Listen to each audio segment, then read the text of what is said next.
La Facultad de Posgrados en Psicoterapia de Universidad de Santa Fe, en alianza académica con Omeyocan, Instituto de Psicoterapia, presenta para ustedes una clase más de nuestra maestría, de nuestras áreas de posgrado en psicoterapia.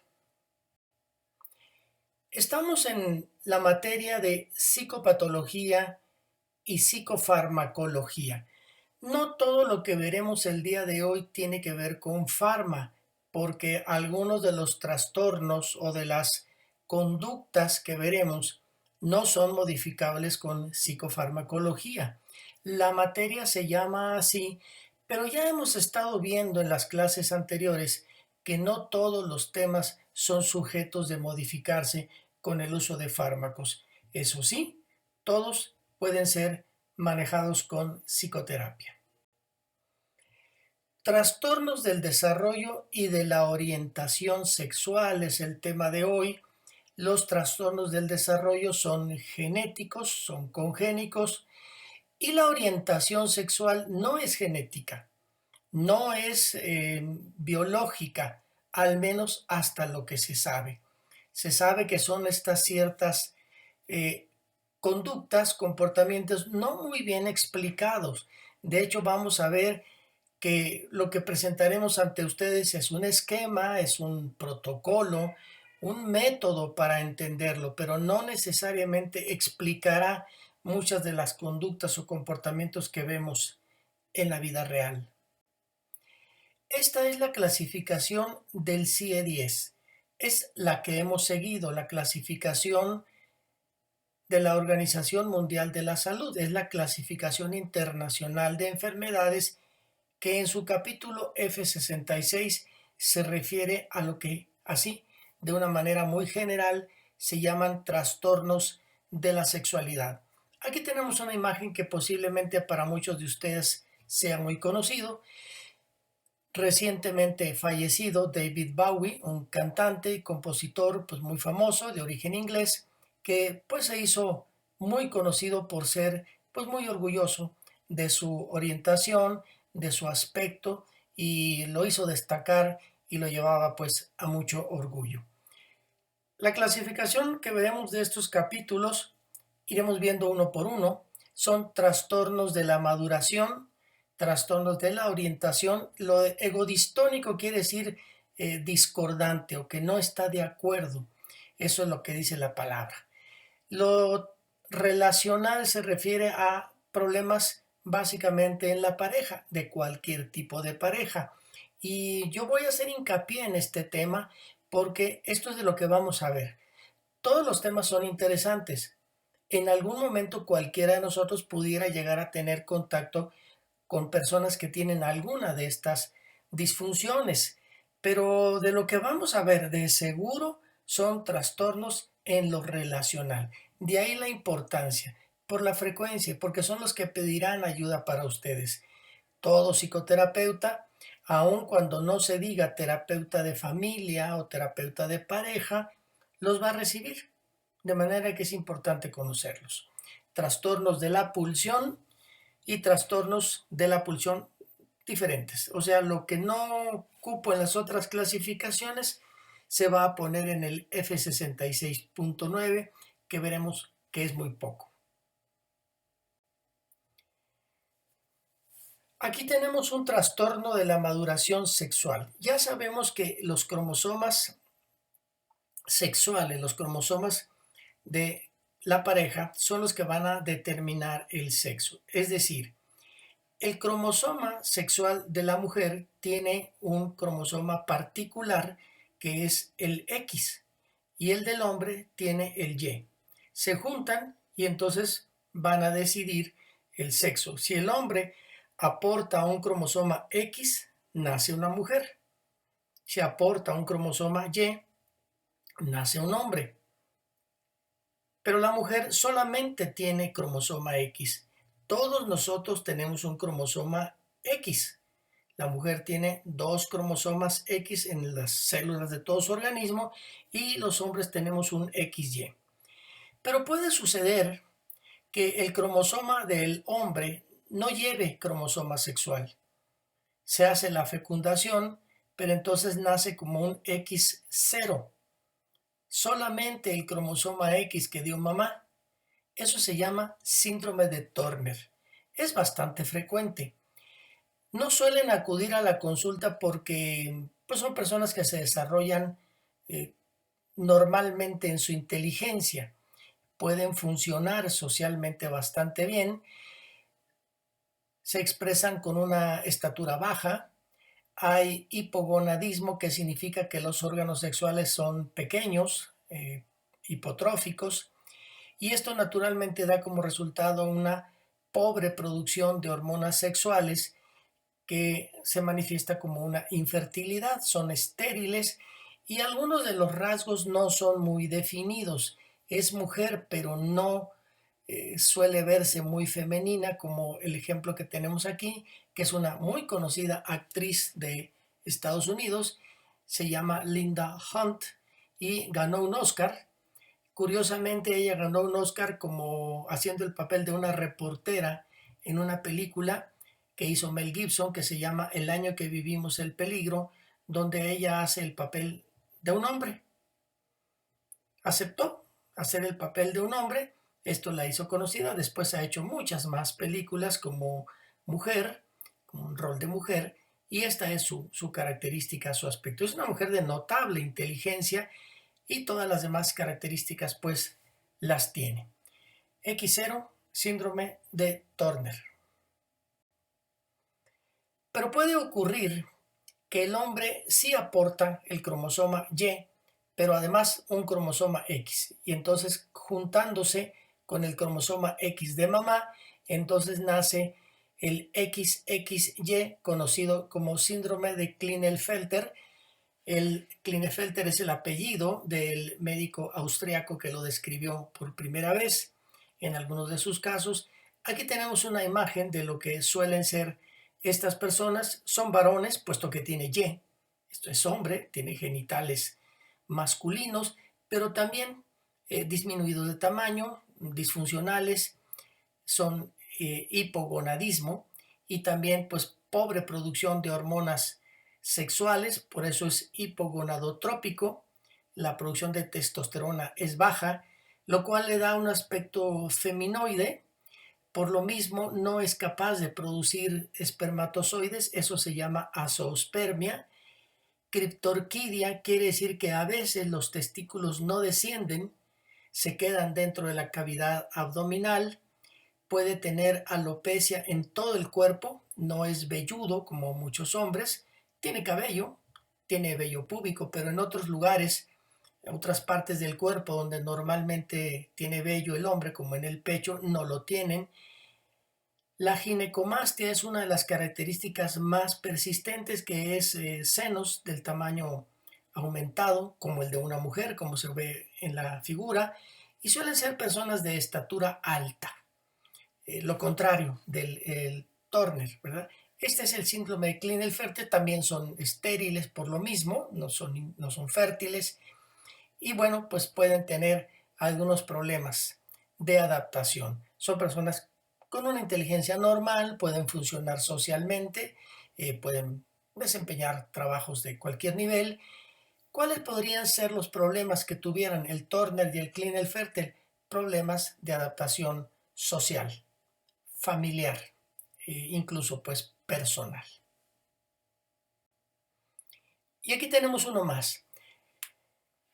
Se llama trastorno de la maduración o síndrome de Froelich porque hay una disfunción en los cromosomas, y entonces aun cuando se tiene el cromosoma adecuado, es un XY, es un hombre, pero hay una pobre representación del cromosoma. Los locus, o sea, los que llevan la información, se puede decir los segmentos de este cromosoma, tienen una pobre expresión, una pobre manifestación, a veces porque tienen unas enzimas insuficientes o porque algunas de sus cadenas proteicas no son lo suficientemente bien estructuradas, y entonces constituyen lo que se llama el síndrome adiposo genital. tienen características femeninas, aun cuando todo el hábitus exterior es de un varón. Hay adiposidad, normalmente suelen ser gordos, obesos, con una obesidad mórbida y a veces con una distribución muy feminoide de la obesidad o de la grasa corporal. Tienen criptorquidia, tienen testículos, pero los tienen no descendidos, se quedan en la cavidad abdominal y aun cuando a veces llegan a descender, son improductivos. También tienen azoospermia, son infértiles, tienen ginecomastia y tienen una voz aguda. Esto los hace diferentes del Klinefelter.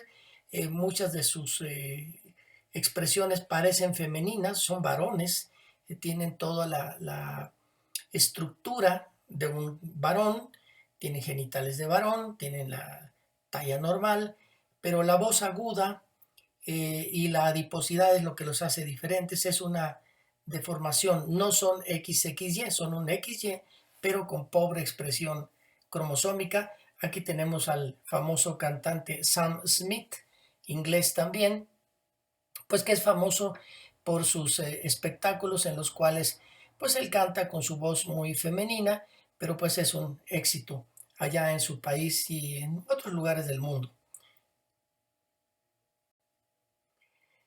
La orientación sexual egodistónica, como les decía, la palabra no es buena, la palabra egodistónico no representa realmente la descripción, porque la interpretación que le da el CIE-10 a mí en lo particular no me gusta, así es como está, así es como aparece.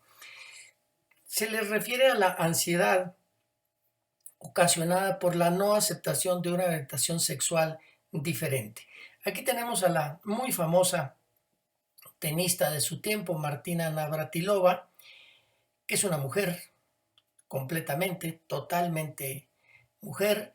Se le puede ver pues como era, musculosa, fuerte, muy dinámica, y una gran campeona de tenis, fue arrasadora en su tiempo y bueno, en determinado momento ella aceptaba que era mujer y que todo marchaba bien, hasta cuando ya estaba en la fama, en la cúpula, entonces aceptó que quería casarse con una mujer, finalmente se casó con una modelo y llevó su vida pues casada con una mujer. Eh, ¿Había ahí egodistonia? No lo creo, ella sabía lo que era por su rol, por su popularidad, por sus triunfos o por su presencia ante los medios, se lo guardó y lo dijo cuando ella creyó oportuno. Por eso es difícil de aceptar esta clasificación, pero pues yo se las muestro porque así es como aparece en el CIE-10. Una pareja puede tener dificultades para tener una adecuada vida sexual y puede expresarse con estas conductas o con estas, vamos a decirle, manifestaciones, por no decir alteraciones, que tampoco es una palabra que me parece que tenga que definirse así. Son manifestaciones. ¿Qué es vaginismo? Es la contractura involuntaria de los músculos de la vagina cuando la mujer siente que va a ser penetrada y entonces se cierra involuntariamente, a veces le duele, a veces simplemente lo que pasa es que por ansiedad, por angustia, se cierra y no permite una penetración y entonces pues obviamente esto dificulta la relación sexual. La dispareunia es una relación sexual dolorosa que al hombre al momento de entrar en la cavidad vaginal le duela el pene o los genitales en general, o que a la mujer le duela en todos sus órganos en el momento del coito. Eh, es interesante porque este dolor no se ha podido demostrar que se deba a una lesión orgánica, no hay una lesión orgánica. Los órganos están diseñados para eso, el pene para penetrar, como su nombre lo indica, la vagina para recibirlo y el dolor no se explica. Pues se le dan muchas explicaciones, que si hay irritación, que si hay, se les buscan analgésicos, lubricantes, antiinflamatorios, que no funcionan. porque el problema no es orgánico, es psicológico. La anorgasmia es la falta de orgasmo. Es muy frecuente en la mujer, poco frecuente en el hombre, porque en la mujer puede estar relacionada ahí sí con algunas lesiones, sobre todo de tipo infeccioso, lesiones traumáticas que hayan lesionado el clítoris y pueden tener pues una zona muy poco erógena, muy poco estimulada y entonces de esa manera no sentir la excitación sexual. Es muy raro, verdaderamente es muy raro y la gran mayoría de las anorgasmias que llegarán al consultorio tuyo como psicoterapeuta serán de origen psicológico.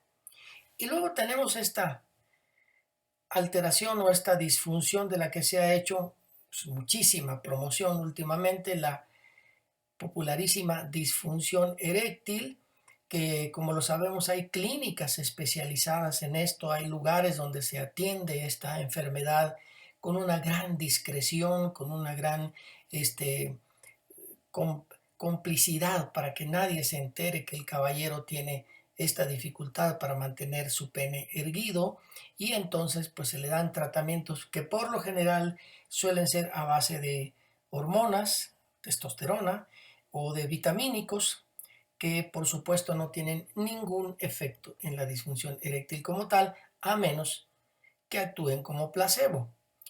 Se ha dicho que puede haber disfunción eréctil cuando hay alguna lesión orgánica. Esto es rarísimo, ¿no? La verdad es que una disfunción secundaria a una lesión, a una enfermedad, a un padecimiento genitourinario es extremadamente rara. Se puede llegar a ver en algunos casos, como por ejemplo en el diabético avanzado, que tiene una neuropatía diabética, pues sí, se puede llegar a ver, pero también es bastante raro. ¿Qué estamos diciendo con esto? Que la disfunción eréctil en el 90% de los casos es psicológica. Un componente de la disfunción eréctil también es la eyaculación precoz. Como su nombre lo indica, es que el hombre tiene un rápido orgasmo, no cumple pues con toda la función de la penetración, puede incluso eyacular antes de la penetración, lo cual pues, obviamente pues dificulta la vida sexual, la vida amorosa, la procreación y también su origen en su enorme mayoría suele ser psicológica. Erotofobia, como su nombre lo indica, es miedo al sexo. Es miedo, así, una terror a tener relaciones sexuales. Se puede ver en hombres y en mujeres, esto es igual. Y desde luego es fácil suponer que hay una historia infantil de abuso, de maltrato, de castración psicológica, por ejemplo, en educaciones muy rígidas, en educaciones extremadamente religiosas, fóbicas, viendo el sexo como algo malo, es psicológica, indudablemente. Vamos a dedicarle un capítulo aparte a las parafilias. Parafilias hay muchas y mencionamos algunas en la ocasión anterior, pero hicimos un apartado con estas que se consideran francamente patológicas. Es cuando la persona solamente tiene satisfacción sexual con estos comportamientos que son francamente, pues, diversos, vamos a decir, no comunes. Necrofilia es un trastorno muy raro, extremadamente raro, pero que consiste en tener relaciones sexuales con cadáveres, con muertos. Suele verse en personas que trabajan con cadáveres, como personas de las panteones, de las funerarias, hospitales. Es raro, yo no he conocido nunca un caso, pero están descritos en la literatura aquí en México y en todo el mundo, por supuesto. Pero son casos raros, obviamente hay un trastorno de fondo muy grave, una gran incapacidad para encontrar el amor, la satisfacción y el placer en las personas vivas y entonces se satisfacen con un cadáver. La zoofilia es lo mismo, tener relaciones con animales. De esto se ha discutido mucho porque hay relatos de zoofilia desde la Grecia antigua, ¿verdad? Cuando pues, los pastores, sobre todo los adolescentes, iniciaban su vida sexual de una manera considerada como normal o habitual, teniendo relaciones con cabras, con corderos, ¿verdad? De ahí salieron estos personajes mitológicos que son los faunos o los sátiros, que son mitad hombre, mitad cabra, supuestamente el hijo de un hombre que copula con una cabra. Eh, Se sigue viendo en la actualidad, sobre todo en el terreno rural, y pues desde luego que no es un comportamiento normal, pero hay muchas corrientes que tienden a ver esto como un comportamiento de la adolescencia que es, vamos a decirlo así, permitido, siempre y cuando después, cuando lleguen a un poquito más adelante a la juventud, pues ya se orienten hacia tener relaciones sanas. La coprofilia es la relación que se tiene entre tener al mismo tiempo actividad sexual y actividades de evacuación.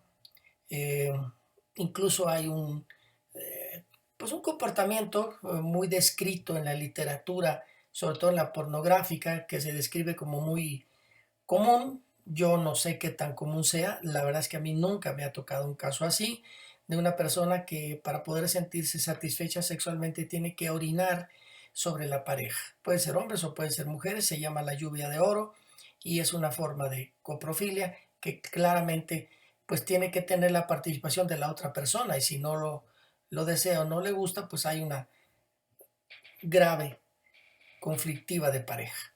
Y la podofilia es aquellas personas, esto se ve mucho en hombres, es muy raro en mujeres, pero se ve en hombres que solamente tienen satisfacción sexual acariciando, besando o masturbándose con los pies de la otra persona. Eh, También es bastante rara, yo no la he visto, está muy referida en la literatura, pero pues son este tipo de problemas que necesitamos conocer el día que se presenta un caso así, pues lograr identificarlo y saber que detrás hay un fondo de mucho daño, de mucho maltrato, de una gran inmadurez sexual y que no está asociado a trastornos orgánicos.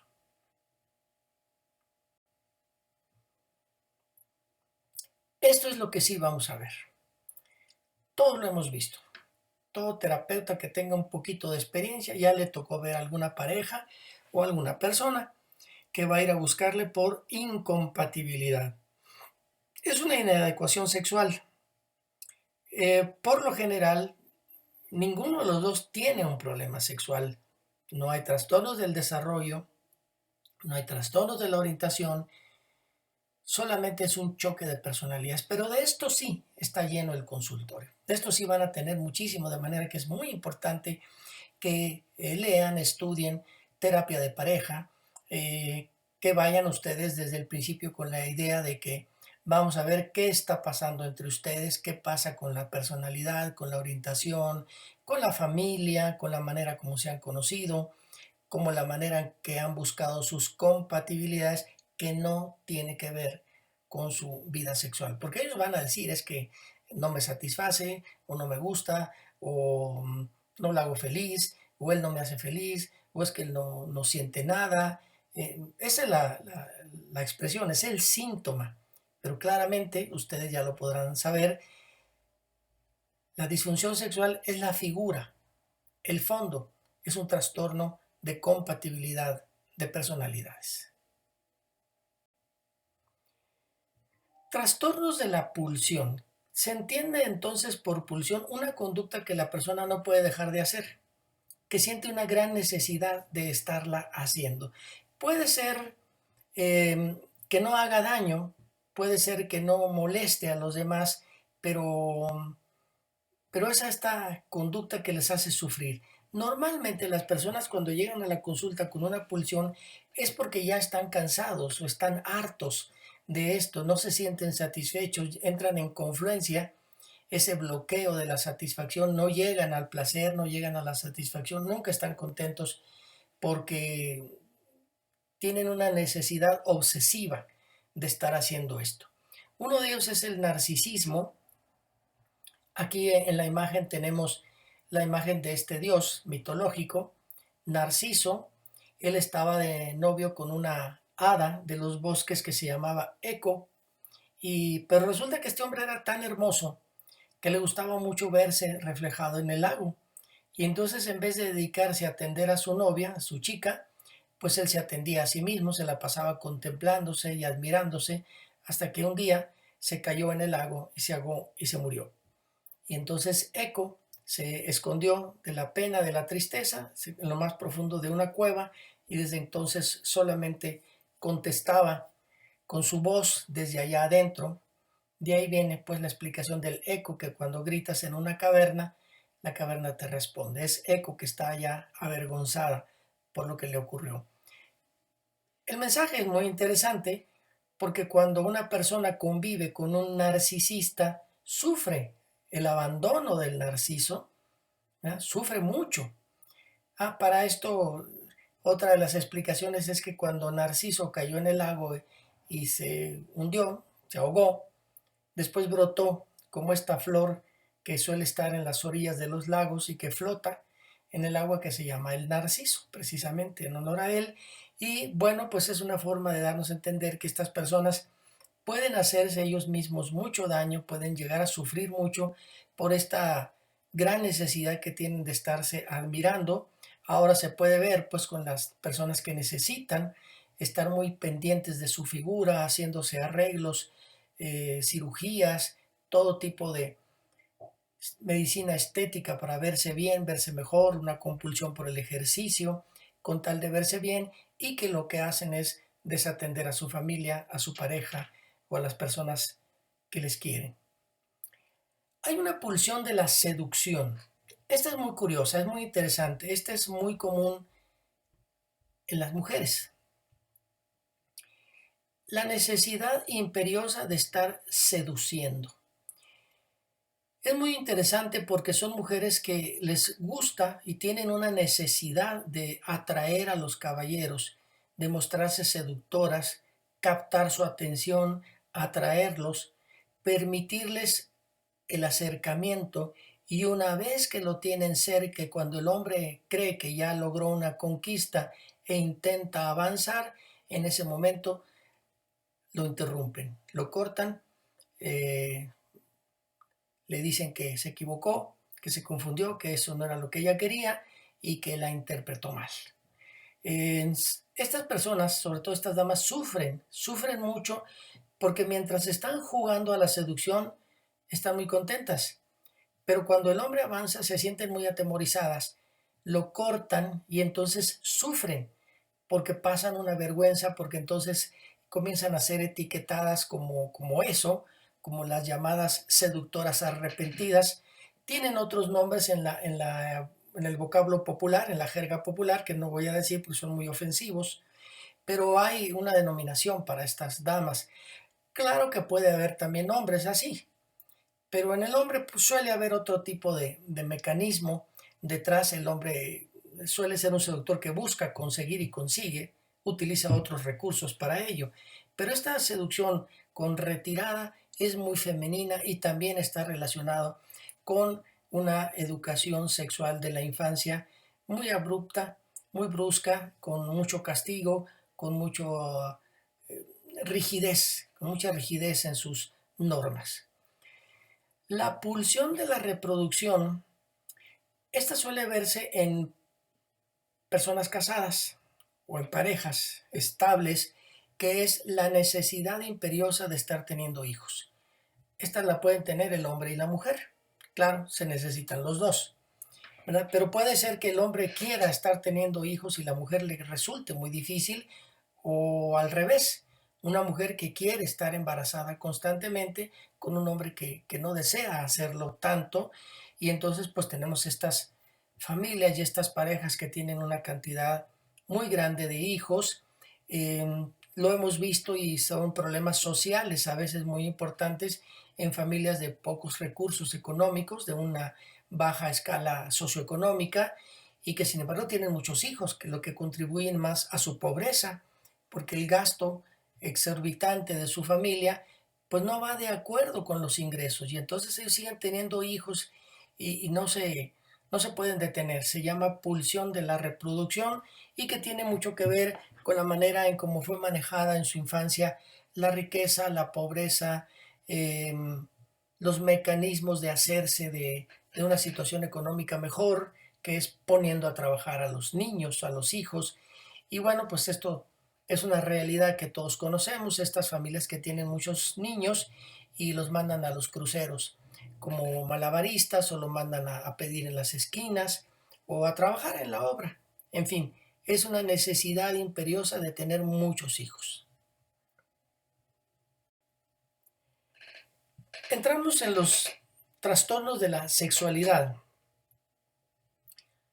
que vamos a mencionar 4 de ellos. Son muchos, la lista es verdaderamente larga y cada día se describen otras formas interesantes, todas muy curiosas y verdaderamente que vale la pena conocerlas, pero el CIE-10 solamente menciona estos 4, por ello nos vamos a referir a estos. La bisexualidad. Aquí tenemos una dama que tiene la bandera de la bisexualidad. Sabemos que hay una bandera de la homosexualidad. Bueno, pues aquí hay una bandera de la doble sexualidad y ella muy orgullosa lo está declarando en ese cartel. Es la capacidad para tener afinidad sexual de convivencia con personas de los dos sexos. De cualquier. La persona puede tener pareja de cualquier tipo y sentirse bien, sentirse muy satisfecha, sentirse muy orientada. Alguien ha dicho que los bisexuales en realidad son homosexuales que se ven socialmente comprometidos. Esto es, un hombre homosexual se casa, sobre todo en una sociedad tan conservadora, tan religiosa, tan estricta, por cumplir con las normas sociales, incluso puede tener hijos, pero no está satisfecho y después busca la relación homosexual. Y tú decías que soy bisexual. En realidad era un homosexual que no se había querido eh, desplegar, no se había querido dar a conocer. Es difícil saberlo, ¿no? Ya se dan cuenta de la complejidad que hay detrás de todo esto. Ya tenemos que estudiar incluso fenómenos sociológicos, familiares, sociales, complejos, ¿no? Pero vamos aceptando que la bisexualidad, como el de esta persona que vemos aquí, muy eh, centrada, muy ubicada, dice, pues yo tengo afinidad por los dos y no tengo problema. ¿Cuál es la razón por la que una persona así pudiera llegar a buscar ayuda de un psicoterapeuta para aceptar su bisexualidad? Lo más seguro es que no. Lo más seguro es que la razón por la que acuda es para saber cómo maneja esta situación con su familia, con su grupo de trabajo, con su grupo social. La homosexualidad, pues ni se diga, ¿verdad? Esta está mucho más conocida.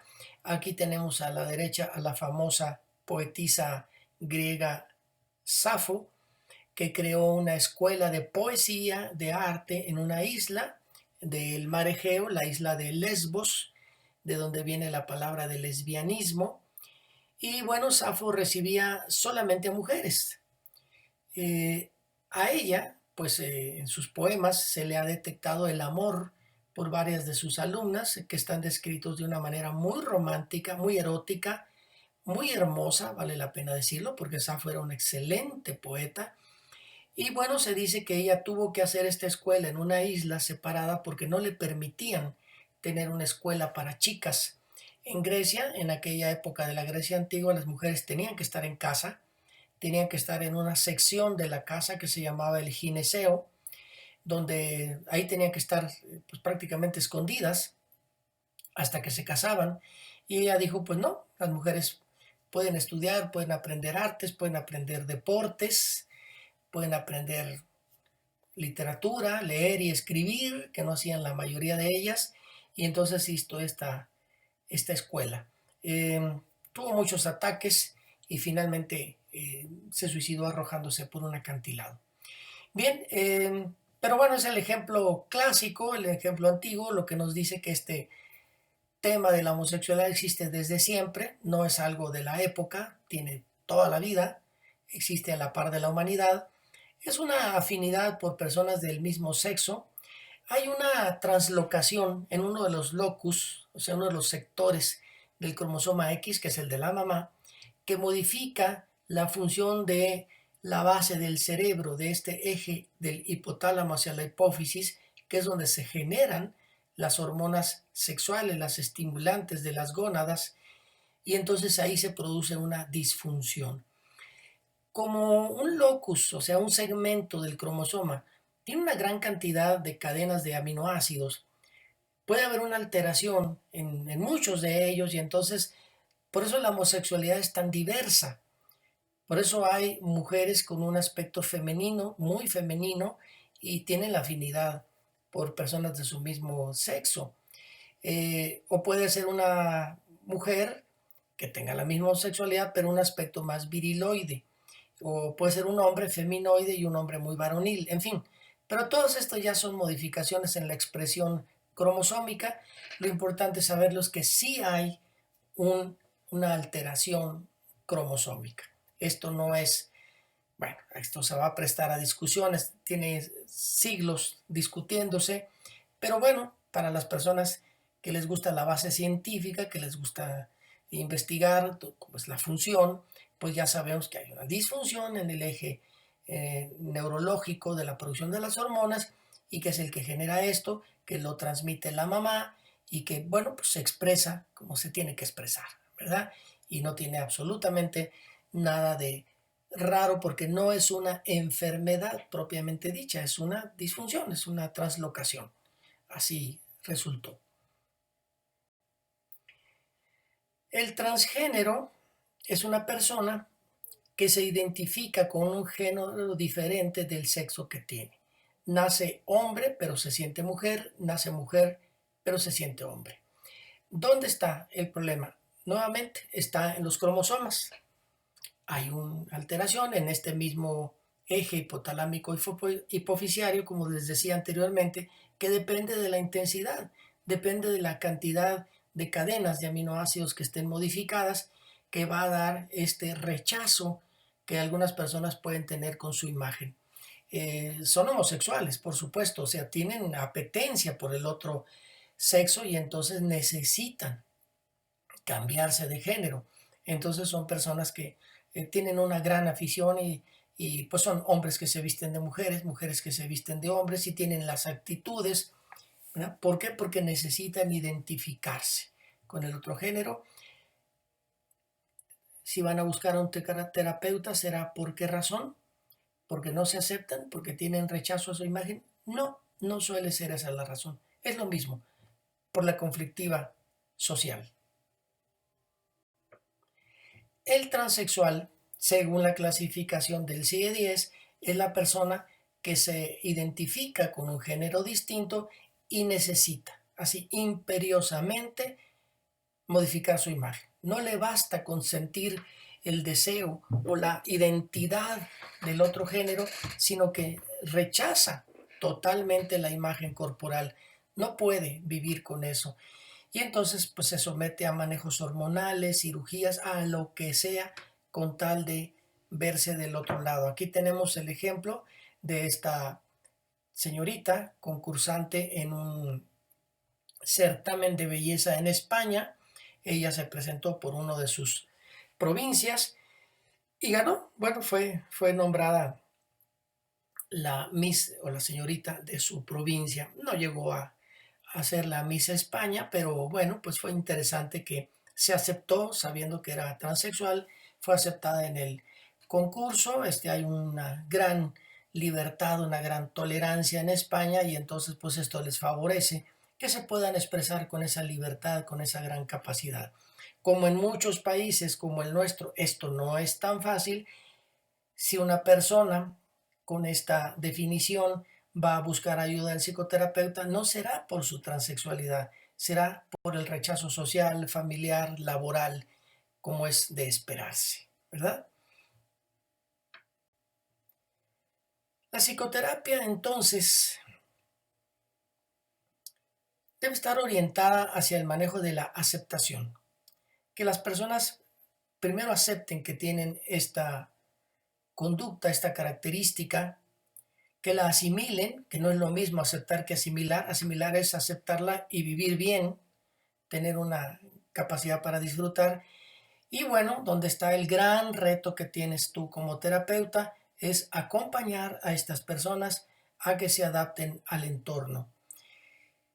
No es fácil, o mejor dicho, no es nada fácil cambiar el entorno, pero entonces pues necesitas adaptarte al entorno o cambiar de entorno. En cierta ocasión se presentó a mi consulta un caballero con un aspecto muy viril, bastante interesante su virilidad, había sido campeón charro y dijo: yo soy homosexual y no puedo vivir en la ciudad donde vivo porque es una ciudad de charros, de machos y me van a apedrear en la plaza. ¿Qué hago? Dije: bueno, pues tú no puedes cambiar y tú no puedes cambiar la sociedad. O sea, tú no vas a cambiar, primero, no vas a cambiar porque no necesitas hacerlo, pues no tienes, pero tú no puedes cambiar el entorno, entonces cámbiate de entorno. Me preguntaba: ¿y a dónde me voy a vivir? Bueno, le dije: yo no lo sé, pero yo te puedo decir que los lugares donde se puede vivir bien, pues son en Barcelona, en Sydney, Australia, en San Francisco, California, y pues seguramente habrá otros lugares. Tiempo después regresó muy contento, muy satisfecho, me dijo: ya encontré mi lugar y es en Cancún. En México existe un lugar que se llama Cancún, donde se puede vivir bien, con bastante tolerancia. Seguramente ustedes conocerán otros lugares, otros sitios, pero pues como terapeuta, la función ¿cuál es? Aceptación, asimilación y aceptación del entorno. Esa es la sugerencia que le vamos a hacer a nuestros pacientes. Bien, finalmente pues la psicopatología, en este caso de los trastornos del desarrollo y de la orientación, se pueden acompañar con psicoterapia. No se van a modificar muchos de ellos, algunos sí, como los trastornos de pareja, pueden mejorar considerablemente. Entonces pues ahí está el planteamiento de este trabajo que nosotros como terapeutas podemos hacer. No requieren psicofarma. Bueno, probablemente alguien necesite o pida la ayuda de un médico para reducirles la ansiedad o la depresión con algún fármaco que por el momento les ayude, pero no manejar la idea errónea de que el fármaco les va a corregir. Los manejos con hormonas, con esteroides, con estas cosas, no cambian el sentimiento. En algunas personas ya lo vimos, pueden ayudarles a que biológicamente tengan un aspecto diferente, pero no van a cambiar su personalidad. Eso es lo que nos tiene que quedar claro a los terapeutas.